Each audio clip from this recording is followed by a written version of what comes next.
সুন্দর সুন্দর অ্যাডিনিয়াম ফুল পেতে আমাদের পূর্ব থেকে অনেক কিছুই পরিচর্যা করতে হয়। ঠিক সেই উদ্দেশ্যে আমিও এবছর প্রথম পরিচর্যা করতে শুরু করলাম অ্যাডিনিয়ামের। প্রথমে অ্যাডিনিয়াম গাছগুলোকে কী অবস্থায় রাখা ছিল দেখো। নমস্কার, হবি অফ সুলেখা ব্লগ চ্যানেলের সকল দর্শককে স্বাগত জানাই। আজকে তোমাদের দেখাবো অ্যাডিনিয়ামের প্রতিস্থাপন, অর্থাৎ আগামীবার প্রচুর পরিমাণে ফুল আনতে গেলে আমাদের অ্যাডিনিয়ামের কিভাবে মাটি তৈরি করতে হবে, কিভাবে গাছ কাটিং করতে হবে, সব কিছুই থাকছে আজকের ভিডিওতে। মাটিটা আগে থেকে তৈরি করে রাখলে খুবই ভালো হয়।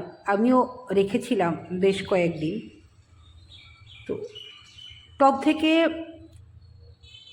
কিভাবে বের করতে হয় সেটা তো তোমরা জানো। পেছনের দিকে একটু 2-4টে বাড়ি দিয়ে হালকা করে বের করে নিতে হয়। যথারীতি আমার প্রায় 22টা গাছ আছে। 22টা গাছই আমি বের করে নিয়েছিলাম। প্রথমে নিয়ে পরিষ্কার জলে আমি ধুয়ে নিয়েছিলাম। ধুয়ে নেওয়ার পর এক একটা গাছের কটেক্স এক এক ধরনের হয়। সেই কটেক্সগুলো স্ট্রাকচারগুলো আমরা কিভাবে করব, এক একটা ফিগারের মতন হয়। সেই অনুযায়ী আমাদেরকে ছোটোখাটো যে মূলগুলো আছে সেগুলোকে কাটাই ছাঁটাই করতে হয়। অবশ্যই যেটা দ্বারা কাটাই ছাঁটাই করব সেটাকে স্যানিটাইজ করে নিতে হবে। তো দেখো, যথারীতি আমি কাটাই ছাঁটাই করে ফাঙ্গিসাইড দিয়ে মোটামুটি 4-5 দিন রেখে দিয়েছিলাম। এবার আমি মাটি তৈরি করার জন্য কিছু মাটি আর কী দিয়েছি দেখো। এতে আছে গোবর সার পুরনো, আছে ইট ভাঙা সুরকি, আছে সাদা বালি, আছে মাটি। তো মাটি মোটামুটি যদি 4টে ভাগ করি তাহলে অর্ধেক মাটি, আর 3 ভাগ এর মধ্যে 1 ভাগ সাদা বালি, 1 ভাগ গোবর সার, আর 1 ভাগ হচ্ছে সুরকি। সুরকি মানে পুরনো দিনে ওই ইটের গুঁড়ো দিয়ে ঘর বাড়ি তৈরি হতো, সেই আছে যেহেতু আমার বাড়িতে, সেটা অনেকটাই ইটের ভাঙা গুঁড়ো আর টুকরোও আছে। সেটাকে দিয়ে ভালো করে মিক্সড করে তার মধ্যে ফাঙ্গিসাইড দিয়ে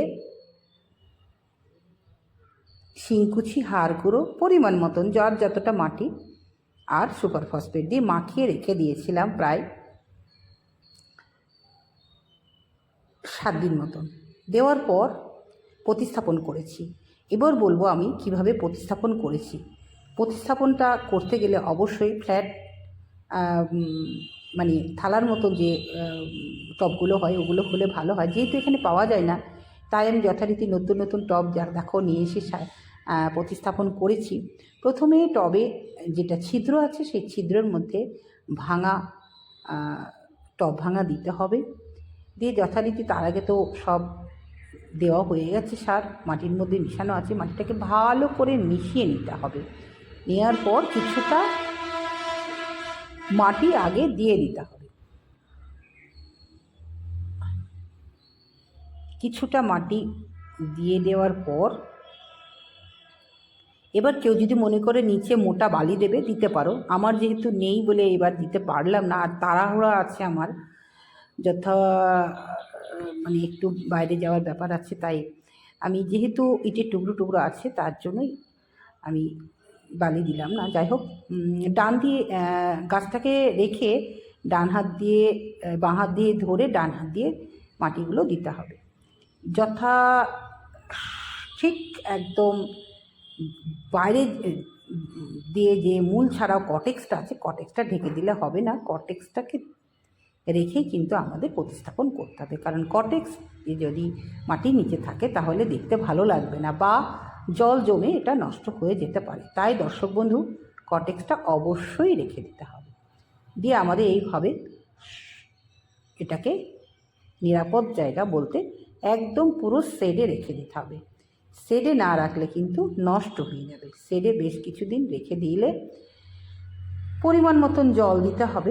জলটাও বেশি দিলে হবে না, জাস্ট পরিমাণ মতন, যতটুকু না দিলে নয় ততটুকুই দিতে হবে।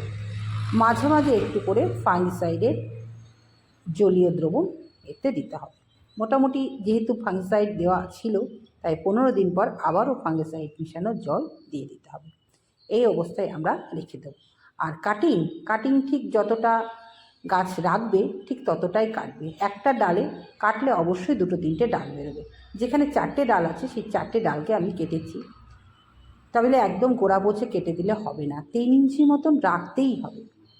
তো দর্শক বন্ধু, এইভাবেই আমরা প্রতিস্থাপন করব এবং প্রত্যেকটা গাছকে এইভাবে সুন্দর করে পরিচর্যা করব। তো যে কাণ্ডগুলো কেটেছিলাম সেগুলোও বালিতে রোপণ করেছি, দেখা যাক না কী হয়। হাতে ধরে আমি কিন্তু তোমাদের অ্যাডিনিয়ামের প্রতিস্থাপনটা দেখিয়ে দিলাম দর্শক বন্ধু। গত বছর জানতাম না, এবছর শিখেছি, তাই আমি যতটুকু জেনেছি বুঝেছি সেইটুকুই তোমাদের তুলে ধরলাম। অবশ্যই বলবে কেমন লাগলো। শেডের নিচে তো অবশ্যই রাখবে, না হলে মুশকিল হয়ে যাবে। আজকে এইটুকুই, সকলকে বলবো খুব ভালো থেকো। নতুন বন্ধুর প্রতি তো আবদার রইল, চ্যানেলটাকে সাবস্ক্রাইব করো। আজকে আসি, আবারও দেখা হবে পরের ভিডিওতে।